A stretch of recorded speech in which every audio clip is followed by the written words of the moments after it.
السلام عليكم ورحمة الله وبركاته. الحمد لله رب العالمين، والصلاة والسلام على حبيبنا سيد المرسلين وعلى آله وأصحابه الطاهرين الطيبين ومن سار على نهجهم ودربهم إلى يوم الدين. ثم أما بعد، تعظيمي واحترامي لصاحب المعهد المبارك الشيخ أصفياء رشدي حفظه الله ومتعنا الله بطول حياته في الدارين، ورزقنا الله بركته بجاه سيد الكونين صلى الله عليه وسلم. وتعظيم واحترامي لجميع الحبائب الموجودين في هذا المجلس المبارك وفي هذا المعهد المبارك، وجميع المشايخ والعلماء الموجودين في هذا المجلس المبارك، وكذلك تعظيمي واحترامي لجميع الحاضرين والحاضرات من الطلاب والطالبات والأساتذة. Bismillahirrahmanirrahim. Beliau memulai nasihatnya yaitu Fadhilatul Habib Ad-Dainullah Al-Habib Mahir bin Umar Al-Baqrah Al-Ahdan Az-Zabidi Al-Yamani. Kata beliau mengucap syukur kepada Allah Subhanahu wa taala yang memberikan kita kenikmatan, dan salawat dan salam senantiasa kita aturkan kepada kekasih junjungan kita Muhammad sallallahu alaihi wasallam. Dengan diutusnya Nabi Muhammad sallallahu alaihi wasallam sehingga kita dijadikan Allah Subhanahu wa taala umat yang paling mulia di muka bumi ini. Juga beliau mengatakan yang beliau muliakan, yang beliau banggakan, wabil khusus sahibul majlis pimpinan pondok pesantren ini, Ayahanda Kiai Haji Asfiyah Rusdi. Semoga kata beliau dipanjangkan umur dalam taat, semoga selalu dijaga oleh Allah Subhanahu wa taala, dan kita semerata mudah-mudahan dapat barokah daripada sini melalui Rasulullah sallallahu alaihi wasallam. Juga beliau mengatakan yang beliau muliakan, yang beliau agungkan para habaib yang hadir malam hari ini, para anak cucu Rasulullah sallallahu alaihi wasallam, juga para guru-guru, para dewan guru yang mengajar di pondok pesantren khususnya, dan para asatidz yang lainnya, juga semua yang hadir di majlis pada malam hari ini yang dimuliakan oleh Allah Subhanahu wa taala. قال النبي صلى الله عليه وسلم: من سلك طريقا يلتمس فيه علما سهل الله له به طريقا إلى الجنة. وأنتم الآن في روضة من رياض الجنة في طلب العلم، لأن طلب العلم هو أفضل مطلوب في هذه الدنيا. فمن طلب العلم نال رضا الله سبحانه وتعالى، وإن الملائكة لتضع أجنحتها لطالب العلم رضا بما يصنع. Bahwasanya Nabi Muhammad sallallahu alaihi wasallam di dalam hadis menyampaikan, barang siapa yang menjalani atau menuntut daripada satu ilmu atau mendatangi majlis, maka Allah Subhanahu wa taala akan memudahkan kepadanya jalan menuju surga Allah Subhanahu wa taala. Dan lihat keberadaan malam hari ini mendatangi satu pengajian yang mulia, satu pengajian yang agung, di mana di muka bumi ini para penuntut ilmu adalah orang-orang yang dimuliakan oleh Allah Subhanahu wa taala, sehingga disebutkan malaikat Allah Subhanahu wa taala membentangkan sayap-sayapnya kepada para penuntut ilmu. Ketika orang mendatangi majlis-majlis ilmu, maka para malaikat membentangkan sayapnya. Dan juga bahwasanya disebutkan di dalam hadis, Allah Subhanahu wa taala ridha dengan orang-orang yang menuntut ilmu. Maka menuntut ilmu adalah sesuatu yang dianjurkan oleh baginda Rasulullah sallallahu alaihi wasallam. Nabi alaihi salatu wasalam qala: "Ughdu 'aliman aw muta'alliman aw mustami'an aw muhibban wa la takun al-khamisah fatahlak." Wal khamisatu hiya al-bu'd 'an al-ulama wa bima'na ar-ridha bil jahl wal 'iyad billah. Wal ridha bil jahl wal 'iyad billah min al-wabal al-kabir.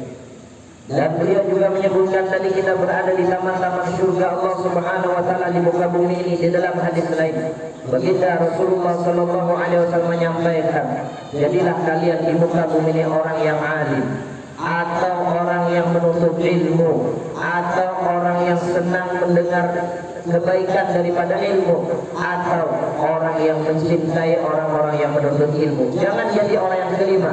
Maka Nabi Shallallahu Alaihi Wasallam menyampaikan orang kelima ini adalah orang yang akan celaka. Siapa itu orang kelima? Orang yang membenci para ulama, orang yang membenci para pewaris Nabi Muhammad Shallallahu Alaihi Wasallam, dan mereka inilah orang-orang yang akan celaka. Maka barang siapa yang membenci para ulama, dia sungguh membenci kepada Nabi Muhammad Shallallahu Alaihi Wasallam. والعلماء ورثة الأنبياء كما قال صلى الله عليه وسلم فإن العلماء هم ورثة الأنبياء فأنت إن أحببتهم أحببت المصطفى صلى الله عليه وسلم وإن تقربت منهم تقربت من المصطفى صلى الله عليه وسلم وإن بعدت عنهم بعدت عن النبي محمد صلى الله عليه وسلم فمن بعد عن المصطفى صلى الله عليه وسلم فكيف ينال الخير في الدنيا وفي الآخرة. Sesungguhnya para ulama, orang-orang alim itu adalah pewaris daripada Nabi Muhammad Sallallahu Alaihi Wasallam. Apabila kita mencintai para ulama, berarti kita mencintai Rasulullah. Apabila kita memarahi para ulama, berarti kita memarahi Rasulullah.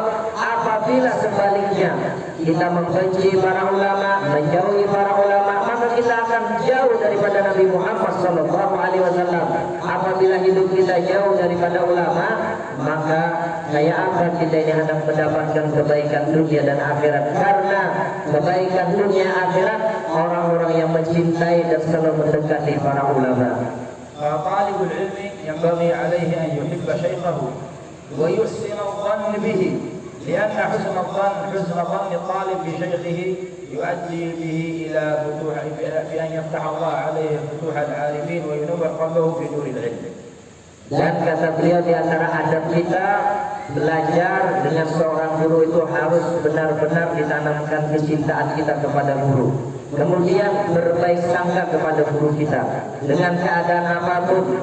Karena kalau kita mencintai guru kita, berbaik sangka dengan guru kita, maka disitulah akan dibukakan Allah Subhanahu Wa Taala kutubnya ilmu, kutub al-arifin. Ketika dibukakan Allah pintu-pintu tentang keilmuan, maka disitulah akan terdapat cahaya di dalam hatinya. Karena ta'addub ma'al ulama yurithuka al-dhilla wal inkisar lillahi subhanahu wa ta'ala. Kama qala al-ulama lawla al-murabbi ma 'araftu rabbi. فكيف تعرف ربك إلا عن طريق العلماء عن طريق المشايخ الذين يعرفونك بالله سبحانه وتعالى. Karena ujar Sidin, dengan mencintai ulama itulah akan mewariskan di dalam kita inkisar. Selalu kita bisa merendahkan diri di hadapan Allah, menghinakan diri kita di hadapan Allah Subhanahu Wa Taala. Kenapa? Karena para ulama lah, para orang alim lah yang mengenalkan kita kepada Allah Subhanahu Wa Taala, seperti disebutkan laulal murabbi ma'araf rabbi. Kalau ada seorang guru, di mana kita tahu tentang Tuhan kita, tentang Allah Subhanahu Wa Taala. Guru yang memberitahu kita, guru yang menyampaikan kita kepada Allah Subhanahu Wa Taala.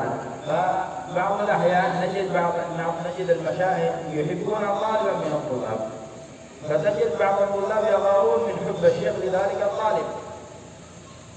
فهناك قصة لهذه الحادثة أو مثل هذه الحادثة. هناك أحد المشايخ كان يحب طالبا من الطلاب لذكائه ولشدة معرفته لشدة ذكائه الخارق. فكان الطلاب دائما يغارون من حب الشيخ لهذا الطالب. فالشيخ عرف بذلك أو فهم هذا أو فهم ذلك من وجوه الطلاب، فأراد الشيخ أن يختبر هؤلاء الطلاب كلهم. فأعطى كل واحد من الطلاب أعطاه دجاجة، وقال لكل واحد من الطلاب اذبح هذه الدجاجة في مكان لا يراك فيه إلا الله سبحانه وتعالى. فذهب كل الطلاب يذبح دجاجته ويذبح تلك الدجاجة في مكان لا يراه فيه أحد، يظن أنه لا يراه فيه أحد. فذهب الذي دخل إلى الغرفة، والذي دخل إلى الحمام، والذي دخل في الزقاق، والذي دخل إلى هنا، والذي دخل إلى هنا. فكل الطلاب جاءوا إلى شيخهم وكلهم قد ذبحوا دجاجاتهم إلا الطالب الذي يحبه الشيخ. فتعجب الطلاب من هذا الطالب وضحكوا منه، فقالوا لم يذبح دجاجته لشدة غبائه ليس لشدة ذكائه. فقال له الشيخ لماذا لم تذبح دجاجتك؟ قال يا شيخ أنت قلت لنا اذبحها في مكان لا يراك فيها إلا الله، فكل ما أي مكان ذهبت فيه الله يراني كيف أذبحها؟ فاندهش الطلاب من معرفة هذا الطالب لله سبحانه وتعالى ومعرفة محبة شيخه له، لأن هذا الطالب ذكي، فالطالب الذكي دائما محبب لدى الشيخ، فتأدب وتعلم الأدب مع الشيخ حتى تنال بركة الشيخ.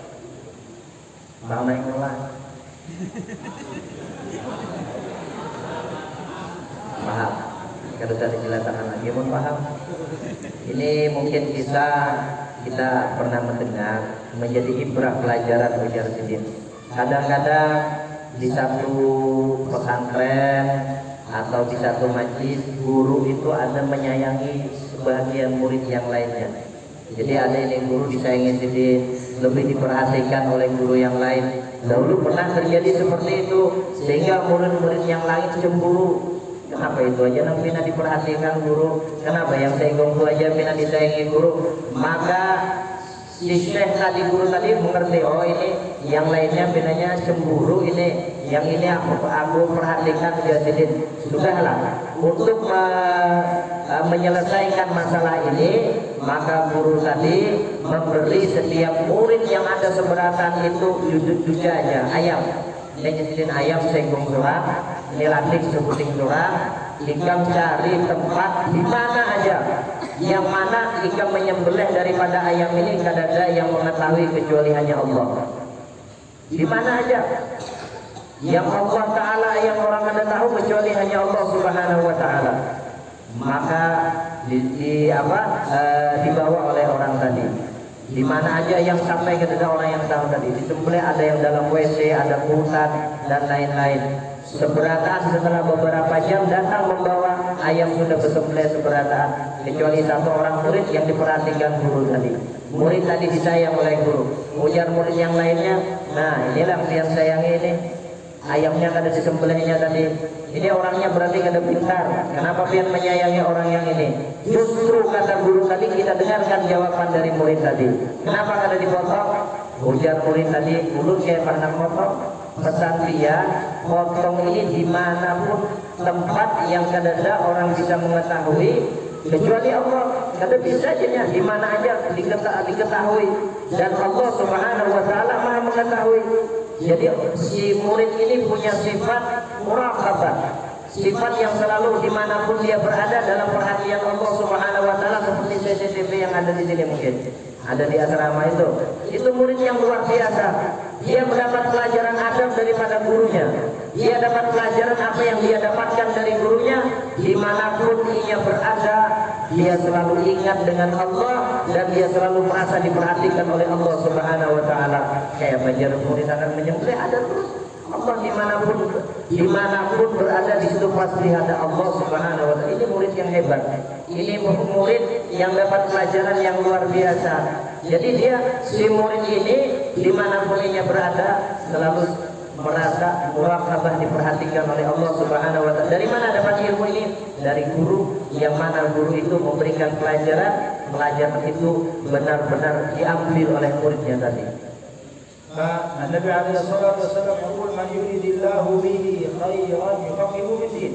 فأنتم الآن في طلب العلم، في حفظ القرآن، كما يقول الشيخ محمود أن هذا معهد تحفيظ القرآن. فأنتم الآن في طلب العلم، أنتم الذي اختاركم الله سبحانه وتعالى للبحث لطلب العلم وتعلمه لكي تعلموه الناس الذين في الخارج. فالآن هذه الخصوصية أو هذه الخيرية التي اختاركم الله فيها أو اختاركم الله بها، فإنها يعني خصوصية لكم، لأن اختاركم الله سبحانه وتعالى عن غيركم. البقية الذين يلهون في هذه الدنيا، الذين تجدهم في الأسواق، والذين تجدهم في الطرقات، والذين تجدهم في كل مكان من أماكن الله. فأنتم الله اختاركم في هذا المكان لكي تنوروا قلوبكم، لأن بمثل هذه المعاهد المباركة هي مكان لتنوير القلوب، ليس لتوسيخ القلوب. تأتي إلى المعهد لتنور قلبك، ليس لتوسخ قلبك. فنور قلبك ولا توسخه بالمعاصي والعياذ بالله في المعهد. نور قلبك بالطاعة، اجتهد، تأدب حتى تنال بركة العلم. Maka ujar sidin, seberatan yang hadir ini sebenarnya orang-orang yang dikhususkan oleh Allah Subhanahu Wa Taala. Amin ya rabbal alamin. Kenapa? Karena beradanya kita di sini dalam menuntut ilmu, khususnya santri-santri belajar ilmu. Ada yang menghafal Al-Quran, yang mana sudah selesai dari pesantren ini menyebarkan lagi ilmunya, diajarkan lagi kepada orang-orang di luar sana. Banyak orang-orang yang haus dengan ilmu di luar sana, banyak orang-orang yang memerlukan dengan ilmu agama ini, dakwah kepada Allah Subhanahu wa taala, karena ilmu ini adalah sesuatu yang bisa menerangkan hati kita. Maka dari itu masuknya kita ke tempat ini, khususnya di pondok pesantren ini, di majelis ini, untuk membersihkan hati kita, untuk menerangkan hati kita dengan belajar ilmu dan adab. Jangan wajar sedikit berganti hati kita, jangan sampai dikotori hati kita. Maka bersihkan hati kita, bersihkan hati kita dengan belajar ilmu dan adab. Supaya apa? Supaya nantinya kita menjadi orang-orang yang dimuliakan oleh Allah Subhanahu wa taala. Jangan jadi orang-orang yang seperti di luar. Ada mungkin sebagian orang di luar sana, mereka tidak mau menuntut ilmu, atau waktunya habis dibuang sia-sia, umurnya berlalu setiap saat habis dengan tidak ada mendapatkan kemanfaatan. Maka ambil kesempatan sisa daripada umur kita untuk mengambil warisan daripada warisan Nabi Muhammad sallallahu alaihi wasallam. الإمام الشافعي رضي الله عنه وأرضاه حفظ القرآن وعمره 13 سنة، وعاش يتيما مسكين فقير ليس عنده قوت يومي. كانت تأخذه أمه في صغاره إلى المسجد ليصلي صلاة الفجر ويرجع، وتأخذه إلى المشايخ والعلماء. فهل نجد مثل هذه الأمهات في زمننا هذا تحث ولدها على العلم، تنبهه على العلم حتى يصبح مثل الإمام الشافعي رأسا من رموز الأمة المحمدية؟ النبي عليه الصلاة والسلام قال في الحديث، قال يبعث الله في كل 100 عام رجلا يجدد لهذه الأمة أمر دينها. فولد الإمام الشافعي في سنة 150 هجرية، جدد الله بالإمام الشافعي أمر هذه الأمة، فأصبح من كبار العلماء، من كبار الأئمة في الدنيا الإسلامية. Al-Imam Syafi'i Muhammad bin Idris, beliau seorang anak yang punya kecerdasan luar biasa. Ada riwayat mengatakan di umur 13 tahun sudah menghafal 30 juz Al-Quran, dan itu berkah kegigihan Mama Sidin. Jadi Sidin menghafal Al-Quran, belajar ilmu agama. Setiap subuh mamanya membawa ke masjid sembahyang berjamaah, ditungguin, habis untuk sembahyang berjamaah dibawa lagi balik. Kemudian diantar oleh mamanya dari guru ke guru, dari guru ke guru. Itu orang tua kuitan yang luar biasa, memberikan semangat kepada anaknya, membantu kepada anaknya untuk belajar ilmu, sehingga lahirlah Al-Imam Syafi'i yang dikatakan oleh Nabi SAW dalam hadis akan lahir di dalam 100 tahun sekali seseorang mujaddid yang nantinya bisa dijadikan hujah di dalam pendapat beliau. Imam Syafi'i lahir pada tahun sekitar 150 pada tahun Hijriah, dan beliau adalah orang yang disebutkan dalam 100 tahun hanya satu orang yang ada di muka bumi ini dengan kegigihan beliau.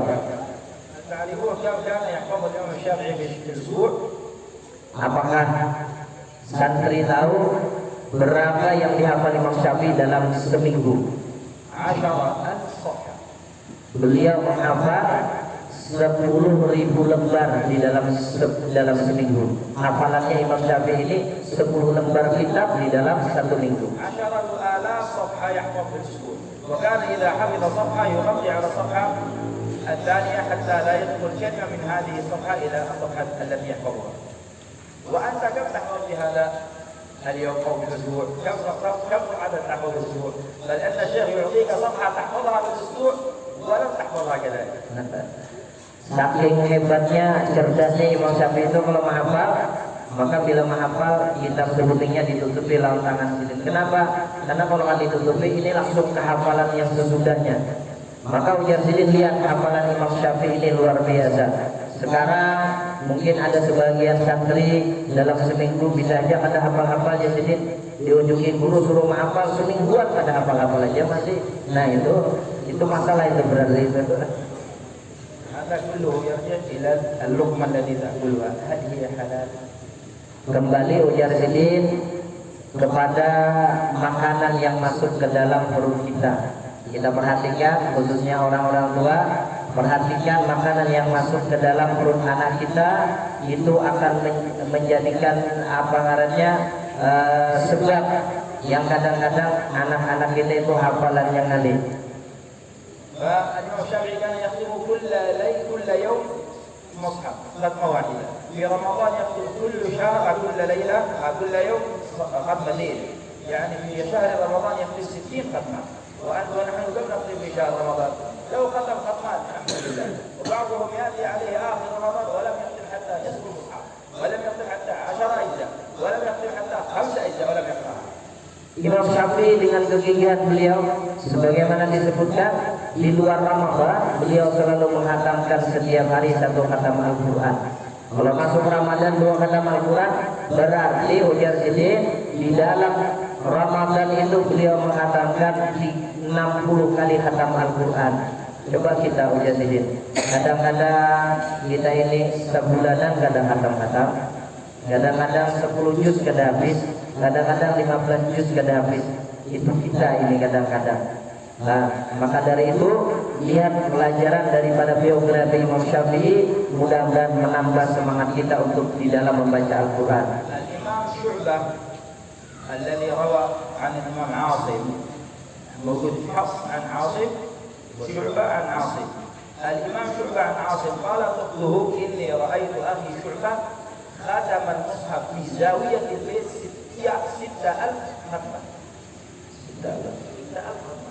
قال رأيت أخي شعبة ختم المصحف في هذه الزاوية 6,000 ختمة. Ada Imam Syu'bah namanya, biasanya ada qiraat dari Asim, ya, qiraat dari Asim, yaitu daripada Imam Syu'bah. Syu'bah an Asim. Ujar kawan sidin yang Asim tadi, aku melihat Syu'bah ini ujar sidin di zawiyah itu kita kamar halus.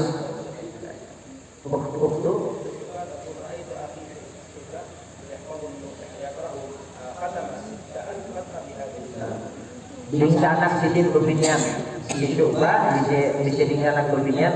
Ujar di sana sidin, aku lihat saudaraku Syu'bah itu di kamar zawiyah itu menghatamkan 6.000 kali khatam Al-Quran sampai beliau meninggal. Jadi di kamar itu khusus kamar sidin zawiyah, mungkin kalau bisa kita sebut dengan kamar halwat, kamar halus. Sidin kalau dihitung oleh adik sidin yang berbinyan itu menghatamkan 6.000 kali khatam Al-Quran. 6.000 kali. 6.000 kali khatam. 200 ختمة 300 ختمة 400 هذا 6,000 ختمة وهو يختمها في زاوية.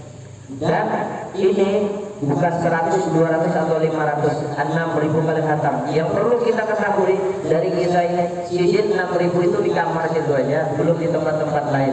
Artinya khusus masuk di kamar situ, di kamar situlah sidin menghatamkan 6.000 kali khatam Al-Quran. Allah yarzuqna wa iyyakum barakat asy-syekh Asliya Rashidin. Rusdi Allah Subhanahu wa taala yarzuqna barakatuhu ya sayyidina Muhammad wa na'fu minkum wa assalamu alaikum warahmatullahi wabarakatuh. Ujar sidin, mudah-mudahan kita dapat berkah daripada ayahanda Kiai Haji Asliya Rusdi Seberataan. Mudah-mudahan berkah daripada beliau kita dapatkan selalu dalam kehidupan kita. Amin ya rabbal alamin. Tadi Habib karena ceramah sidin anak bertamu guru aja hadir masjid sudah, tapi karena diperintah guru ceramahnya jadi sebenarnya sedih anak silaturahmi, anak bertamu guru anak melihat guru aja. Ya, mudah-mudahan guru sehat walafiat, panjang umur, selalu dijaga oleh Allah Subhanahu wa taala. Pondok pesantren ini menjadi tempat manfaat, tempat sumber daripada warisan Nabi Muhammad sallallahu alaihi wasallam. Mencetak santri-santriawati penghafal Quran, mencetak santri-santriawati yang menjadi kebanggaan, kesenangan di dalam hati baginda Nabi Muhammad sallallahu alaihi wasallam. Amin ya rabbal alamin. Ini yang bisa ulun paham daripada apa yang saya sampaikan. Apabila salah khilaf minta ampun, maaf ridho. Sampai di sini.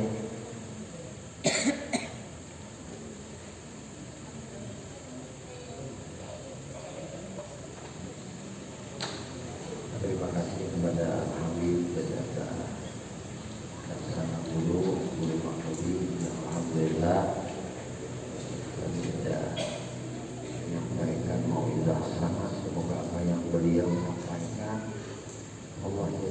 nur di dalam hati kita untuk senantiasa berjalan di dalam menuju Allah Subhanahu wa taala. Amin. Allahumma amin. Mari kita sama-sama tutup pertemuan ini dengan sama-sama kita berdoa sebagaimana biasa. Ya Allah ya Tuhan kami memohon kepada Engkau, ampuni dosa-dosa kami ya Allah, ampuni dosa ibu bapak kami ya Allah, ampuni dosa guru-guru kami ya Allah, ampuni dosa istri kami ya Allah, ampuni dosa suami kami ya Allah, ampuni dosa anak cucu kami ya Allah, ampuni dosa sahabat-sahabat kami ya Allah, jiran-jiran kami ya Allah, tetangga-tetangga kami ya Allah, dan dosa-dosa seluruh umat muslimin dan muslimat, kaum mukminin dan mukminat. Ya Allah, istiqamahkan kami di dalam bertaubat, di dalam berzikir, di dalam beramal ibadah kepada-Mu, di dalam menuntut ilmu, di dalam bersalawat kepada Nabi. Ya Allah, kami memohon kepada Engkau berkah Nabi Allah Muhammad, berkah keluarga Nabi Allah Muhammad, berkah para sahabat Nabi Allah Muhammad, berkah para wali-wali Engkau, berkah orang-orang saleh, berkah guru-guru kami dan berkah kedua orang tua kami. Ya Allah, selamatkan kami di negeri dunia, selamatkan kami di negeri akhirat, dan matikan kami ya Allah dalam keadaan husnul khatimah. Wassalamualaikum warahmatullahi wabarakatuh. Alhamdulillahirabbil alamin. La ilaha illallah wal qawlu fi kulli zaman. La ilaha illallah wal qawlu fi kulli zaman. La ilaha illallah wal qawlu fi kulli makan. La ilaha illallah wal qawlu fi kulli makan. La ilaha illallah wal ma'ruf bil ihsan. La ilaha illallah wal ma'ruf bil ihsan. La ilaha illallah kulla yawmin huwa fi sya'an. La ilaha illallah kulla yawmin huwa fi sya'an. La ilaha illallah al-aman al-aman. La ilaha illallah al-aman al-aman. Min zawalil iman, wa min fitnatis syaitan, وقيم الإحسان وقف علينا بالإحسان نسألك القدير يا حنان يا منان يا رحيم يا رحمن يا عفو يا غفار اغفر لنا وارحمنا خير الراحمين. صلى الله على سيدنا مولانا محمد وعلى آله وصحبه وسلم والحمد لله رب العالمين. Alhamdulillah, insyaallah. Jangan berikan nasi akan dibagikan. Mohon relawan angkat-angkat banyu burda banyu. Kalau senang mungkin ibu-ibu ya, saudara-saudara hendak mengambil banyu burda, nah silakan. Atau berhadiah silakan. Mungkin selebihnya dari harga banyu akan kita gunakan untuk